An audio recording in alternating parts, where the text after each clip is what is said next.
You all are looking at me upside my head like I done lost my mind. But we're living in some very, very serious times. And the time in which we're living is going to force us to have some really uncomfortable but necessary conversations. This is going to be one of those conversations, and I'm going to try to get this over as quickly, succinctly, and effectively as I can. 5 things that the candidacy and the presidency of Donald Trump has done for black people. Number 1, the candidacy and the presidency and the meteoric rise of Donald Trump has all but completely swept away the notion that we live in a post-racial America, a post-racial society. This is good for black people. When we elected the first president of the United States of America, the first black president, Barack Obama, many of us really believed that we had made it.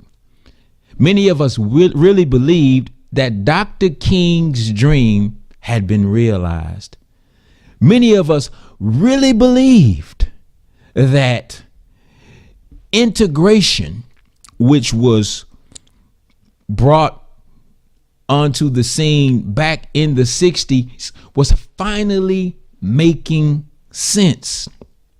But it was not until that black man became the president of the United States of America and Barack Obama had risen to the highest of heights as it relates to the success of this world in which we live. The man was the quintessential leader of the free world, so we thought. But it wasn't until we heard them refer to him as nigger that we realized that no individual can ever rise above the condition of his people, and that not only had we not made it, we have been sold a bill of goods. Why do I say that? Because everything that Barack Obama tried to do of good when Donald Trump came into office, he did his best. He made it a priority to undo everything Barack tried to do, which most of that was not a lot for black people specifically. But when Donald Trump decided he wanted to run for the presidency, and he came out with the slogan, "Make America Great Again," which we know was code language for white nationalist ideals, and "Make America Great Again" simply meant make America white again. And it was a rebound, if you will, of from the presidency of Barack Obama. Were it not for white people having to look at a black man in the White House for 8 years, Donald Trump's rhetoric would not have been as relevant. But he stirred up the bumblebees, and they came out of the woodworks and supported Donald Trump. Donald Trump didn't make America racist. Donald Trump tapped into the racist vein that has been a part of this country, a part of the landscape and the fabric of this country since the inception of America. And what he has done is he's cleared the fog. So you don't even hear black people running around talking about a post-racial America anymore. As a matter of fact, most of us can't even believe we were talking that nonsense when Obama was the president. This is good for black people, because as long as we're walking around and our minds and our heads and our souls and our spirits are filled with this idea of the illusion of inclusion, we will never do what God wants us to do, and that is for us to unite and pull ourselves up by our bootstraps. This is what I call the unintended benefits of a Trump presidency. And whether you like it or not, this is good for black people. Number two, the election of the election of Donald Trump as president of the United States of America has completely exposed American politics for the three-ring circus that it has already become. Anytime a man who is a reality show actor, businessman, and in the midst of the election, he's found on video, at least it was the audio of the video, talking about grabbing women by their private parts. You would think that in an election or in a political system where morals mean something, that would have been the nail in the coffin for his political career. No, more women came out to vote for him afterward. And he won the election via the Electoral College system. I mean, we're now talking about whether or not Russia had something to do with him winning the election. Russia? Like, really? This is good for black people because so many of us have mistakenly put our trust in this political system, and we think we can vote our way into freedom, vote our way into justice, vote our way into equity. We really believe that politics is the answer when it is not. Anytime somebody like Donald Trump can become your president, listen, brothers and sisters, this political system was not set up to give you the basics of what you need to survive and succeed. It was set up to make certain that you remain oppressed and that you remain in a subjugated state, and that white people remain on top while you remain on the bottom. It's no different from America's criminal justice system. Her justice system was not set up to give black people justice. It was set up to make certain that it creates a warehousing system for those who are unwanted in this country, and that a profit could be made in the process. The criminal justice system is set up to take advantage of that part of the 13th Amendment that says that slavery has been abolished, except a person should commit a crime and all of a sudden slavery is now legal. The political system is not set up to give you what you need. And the very fact that Mr. Trump is now your president, if that's not proof enough for you, then I don't know what is. So for those of us in our community who put our hope in this political system, I think that the election of Mr. Trump is proof that it's a house of cards and that it ain't worth you putting your trust in. I'll just put it like that. This is good for black people. This is good for black people because we no longer will waste our time putting all of our eggs in that basket. We will go and do something for ourselves and begin to develop the systems that we need to survive in our own communities. It's time for us to do for ourselves. So it's a three-ring circus. And if you put your faith in it, it will continue to disappoint you and subjugate you because that is what it is designed to do. The third thing that Mr. Trump has done that will in the long run be good for black people.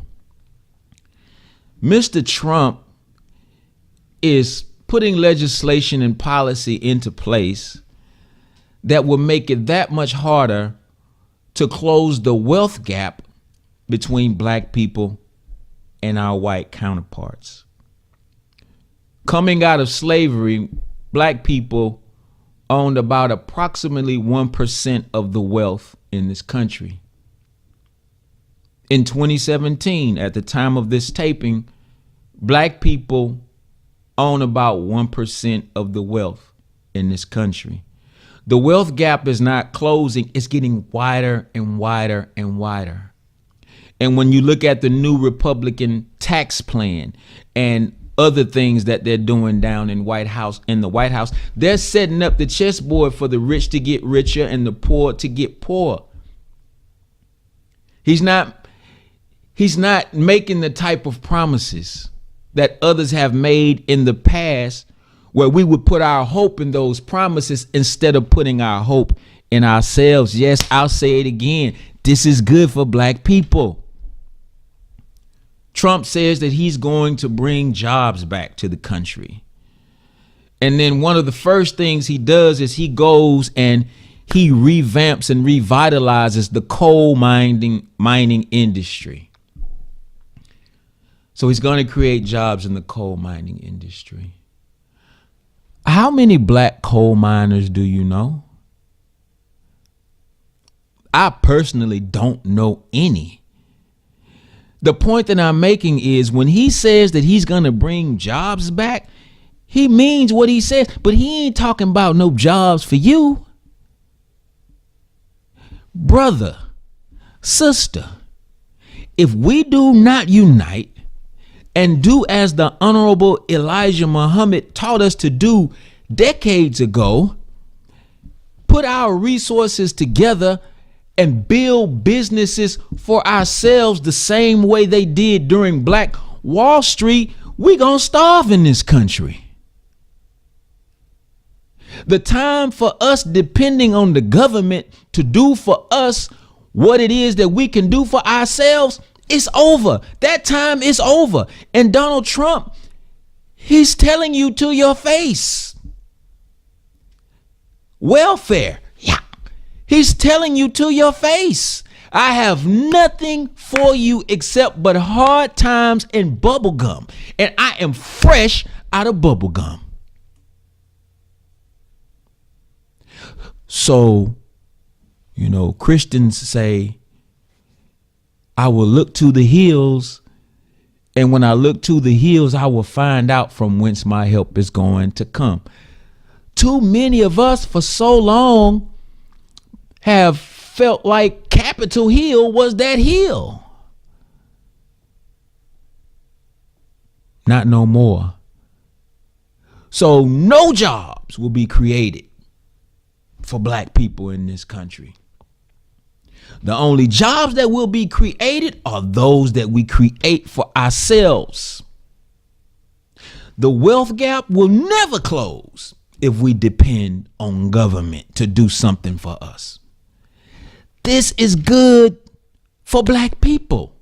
I'm not saying it's good for black people that the safety net is being snatched from underneath single mothers who need that extra help. I'm not saying that that's good. As a matter of fact, it isn't. And I'm not saying that Donald Trump is trying to do something good for you. I'm definitely not saying that. What I am saying is this is going to force us to come together. This is going to force us to unify the way we had to unify before integration. Why? Because it was clear who the enemy was. We back there now, brothers and sisters. We're back there now. So we have to build our own economy to ensure our survival. We have to create options for our youth to ensure their survival and our success.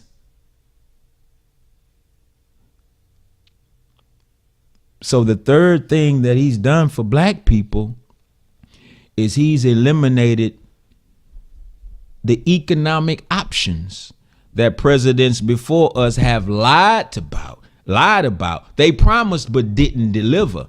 Trump is not even promising. Do for yourself. And ultimately, if we accept this as an opportunity and accept the challenge that is before us, ultimately it will have been good for black people, not because he intends for it to be, but because we rose to the occasion. The fourth thing, Donald Trump's foreign policy and the moves that he's making internationally, I believe, should be the eliminator of all excuses for any black man or woman going into America's armed forces. At the time of this taping, he just announced that he was going to turn the holy city of Jerusalem into Israel's capital and move the American embassy into Jerusalem. Right now, as I am speaking, there are clashes taking place between the Palestinians and the Israeli armed forces, and this will continue. He will not back down from his senseless beef with North Korea. He has Iran in his sights, other Muslim countries in his sights. And don't be surprised if American troops are ultimately sent to Jerusalem in the name of protecting the American embassy and literally obliterating any chance of there being peace between the Israelis and the Palestinians. What I'm saying is we need to stop saying that Donald Trump is a celebrity president. We need to stop saying that Donald Trump is some reality show president. No, you're dealing with a war hawk. You're dealing with a bloodshedder. The moves that he's making will cost lives, many lives, and he knows it. So if you raise your hand today and make the decision to join the armed forces, you will at some point be sent off to war to fight for justice in another country when you don't have justice right here for yourself in the United States of America. Black man, black woman, if Donald Trump hasn't done anything, he set the stage to where it is so clear that the United States Armed Forces is not a place for you. Other presidents, past presidents, may have glazed it over for you. This one right here, he's looking you straight in the face, and he's basically letting you know we are going to war. So number 4, stay out of America's Army, her Navy, her Air Force, her Marine Corps. This is good for black people. And the last and final one is Donald Trump and his presidency has saved us from what I call the white liberal treadmill. Had Hillary Clinton been elected to be the president, you literally would have had 8 years of virtually the same thing that you're getting from Donald Trump. It just would have been toned down a little bit. See, there's a difference between the alarm clock and then the snooze button. Of course, the snooze button is on the alarm clock. You know, Hillary Clinton is kind of like that person that's going to keep hitting the snooze button for you. As long as the snooze button is continuing to be pressed, you will stay asleep. You'll stay asleep. With Trump's presidency, there's no snooze button. Either you wake up or you suffer. Either you wake up or you starve. Either you wake up or you die. It's very, very clear. Malcolm X had an analogy that he used to give. He used to talk about the wolf versus the fox. And he talked about how the fox was the type that would go and he would befriend his prey. He'd make you think that he liked you. And he would even move as such to where he made you kind of like him. And then before you know it,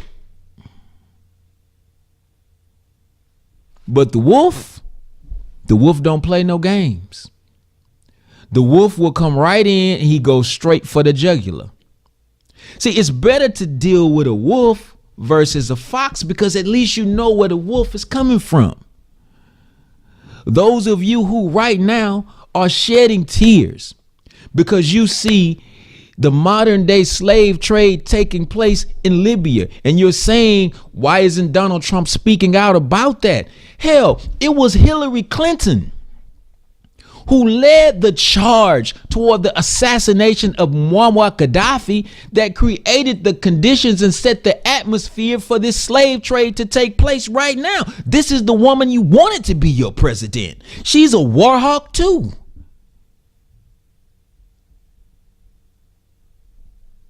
See, the white liberal is sometimes worse than the conservative white man or the conservative white politician. Why? Because they lull you to sleep and they keep hitting that snooze button.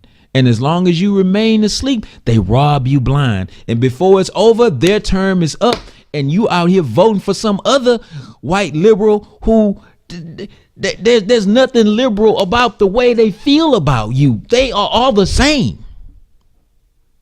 But with Donald Trump, you get straight up with no chaser how America views black people. Accept it or let it alone. So had Hillary Clinton became the president, then as a people, we would have just remained asleep that much longer. Why? Because of the snooze button. Because of the snooze button. But with this Trump presidency, the hope and the prayer is that it creates a sense of urgency for us to turn inward and start doing for ourselves the way other intelligent people are doing for themselves.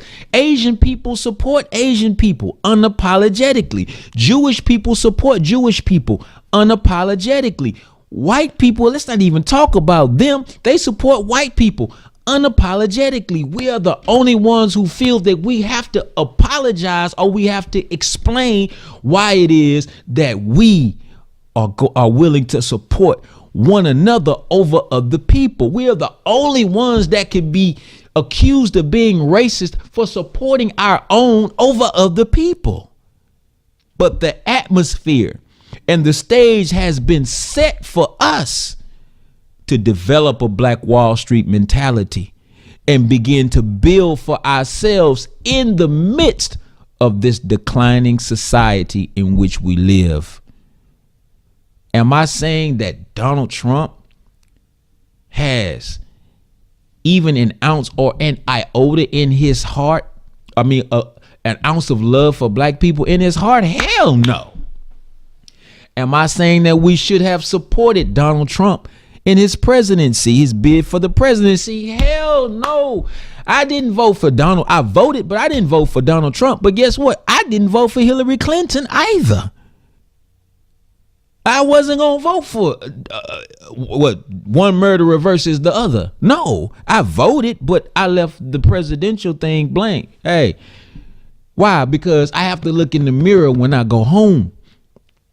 That being said, of course, Donald Trump has no love for black people.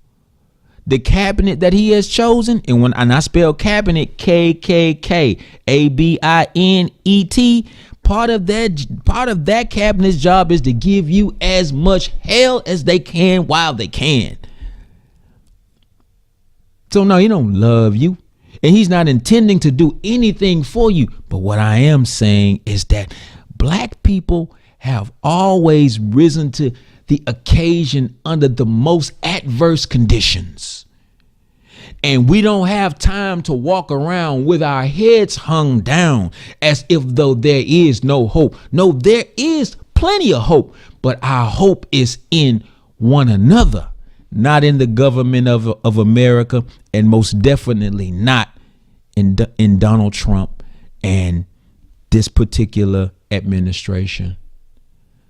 So when you take what I said and you put it in the context, when I say that these are 5 things that he has done for black people, I'm not saying that he's intending to do something for us. But if we take these stumbling blocks and turn them into stepping stones, 15, 20 years from now, we will look back and we will say, you know what?